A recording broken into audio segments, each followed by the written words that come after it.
সবাইকে শুভেচ্ছা জানিয়ে শুরু করছি চাঁপাইনবাবগঞ্জ টিভির আজকের সংবাদ আয়োজন।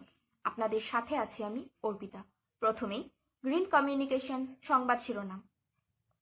বীরশ্রেষ্ঠ ক্যাপ্টেন মহিউদ্দিন জাহাঙ্গীরের শাহাদাত বার্ষিকী পালন। মহানন্দা নদী তীরে বদ্ধভূমিতে প্রথমবার শ্রদ্ধা। শহীদ বুদ্ধিজীবী দিবসে চাঁপাইনবাবগঞ্জে আলোচনা।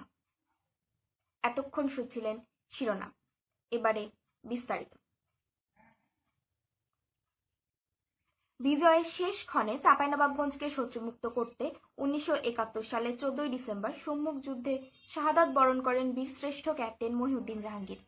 চাঁপাইনবাবগঞ্জবাসী আজ গভীর শ্রদ্ধা নিবেদনের মধ্যে দিয়ে জাতির শ্রেষ্ঠ এ সন্তানের 49তম শাহাদাত বার্ষিকী পালন করেছে। সোমবার সকাল 9টায় মহানন্দা নদী তীরে রেহাইচর বীরশ্রেষ্ঠ ক্যাপ্টেন মহিউদ্দিন জাহাঙ্গীরের শাহাদাত বরণ স্থলে নির্মিত স্মৃতিস্তম্ভে জাতীয় পতাকা উত্তোলন শেষে শ্রদ্ধা জানান চাঁপাইনবাবগঞ্জের নারী সংসদ সদস্য ফেরদৌসী ইসলাম জেসি, জেলা প্রশাসক মঞ্জুরুল হাফিজ, মুক্তিযোদ্ধা সংসদের পক্ষে বীর মুক্তিযোদ্ধা রুহুল আমিন, বীর মুক্তিযোদ্ধা তরিকুল ইসলাম, বীর মুক্তিযোদ্ধা গোলাম মাহবুব, বীর মুক্তিযোদ্ধা মোস্তাক হোসেন, বীর মুক্তিযোদ্ধা আব্দুর রহমান সহ অন্যান্যরা। জেলা পুলিশের পক্ষ থেকে শ্রদ্ধা জানান police super AHM Abdur Rakib. বীরশ্রেষ্ঠ ক্যাপ্টেন মহিউদ্দিন জাহাঙ্গীরের প্রতি শ্রদ্ধা জানিয়েছেন এক্সিম ব্যাংক কৃষি বিশ্ববিদ্যালয়ের উপাচার্য professor doctor ABM Rashidul Hasan. এছাড়াও প্রথম আলো বন্ধুসভা সহ সামাজিক ও রাজনৈতিক সংগঠনের নেতাকর্মী ও সাধারণ মানুষ বীরশ্রেষ্ঠ ক্যাপ্টেন মহিউদ্দিন জাহাঙ্গীরের স্মৃতিস্তম্ভে ফুল দিয়ে শ্রদ্ধা জানান। এদিকে সোনা মসজিদ প্রাঙ্গণে সমাধিস্থলেও ফুল দিয়ে শ্রদ্ধা জানানো হয়। 15 ডিসেম্বর বীরশ্রেষ্ঠ মহিউদ্দিন জাহাঙ্গীরকে ঐতিহাসিক ছোট সোনা মসজিদ প্রাঙ্গণে সমাহিত করা হয়।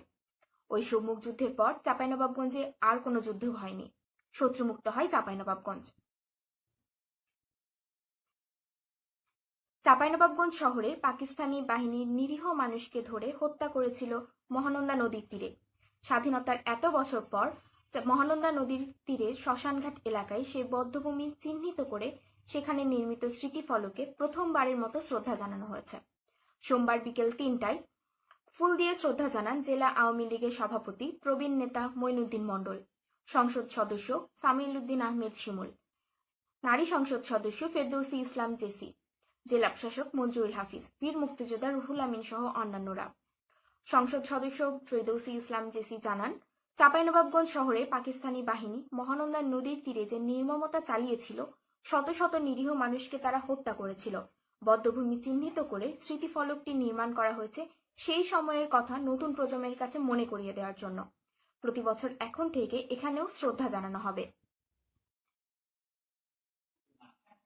শহীদ বুদ্ধিজীবী দিবসে এক্সিম ব্যাংক কৃষি বিশ্ববিদ্যালয় ও চাঁপাইনবাবগঞ্জ সরকারি কলেজে আলোচনা সভা অনুষ্ঠিত হয়েছে। এক্সিম ব্যাংক কৃষি বিশ্ববিদ্যালয় বাংলাদেশে ভার্চুয়াল আলোচনার প্রধান অতিথি ছিলেন professor doctor ABM Rashidul Hasan. তিনি বলেন, 1971 সালের আজকের এই দিনে মহান মুক্তিযুদ্ধের বিজয়ের প্রাক্কালে পাকিস্তানি হানাদার বাহিনী ও তাদের এদেশীয় দোসররা জাতির শ্রেষ্ঠ সন্তানদের হত্যা করেছিল, কিন্তু তাদের স্বপ্নকে মুছে ফেলতে পারেনি। আমরা আমাদের কাজের মাধ্যমে জাতির এই শ্রেষ্ঠ সন্তানদের প্রতি শ্রদ্ধা নিবেদন করে দেশপ্রেমে উদ্বুদ্ধ হয়ে এগিয়ে যাব। এই বিজয়ের মাসে নিজস্ব অর্থায়নে পদ্মা সেতু বাস্তবায়নকে এক যুগান্তকারী মাইল ফলক হিসেবে অভিহিত করে প্রধানমন্ত্রীকে ধন্যবাদ জ্ঞাপন করেন professor doctor ABM Rashidul Hasan. অন্যদিকে চাঁপাইনবাবগঞ্জ সরকারি কলেজের শহীদ বুদ্ধিজীবী দিবসের আলোচনা সভায় বক্তব্য দেন কলেজের অধ্যক্ষ প্রফেসর ডক্টর শঙ্কর কুমার কুণ্ডু, কলেজের বাংলা বিভাগের বিভাগীয় প্রধান প্রফেসর ডক্টর মাজহারুল ইসলাম তরু সহ অন্যান্যরা। সুপ্রিয় সুধী, আজ এখানেই শেষ করছি চাঁপাইনবাবগঞ্জ টিভির সংবাদ আয়োজন।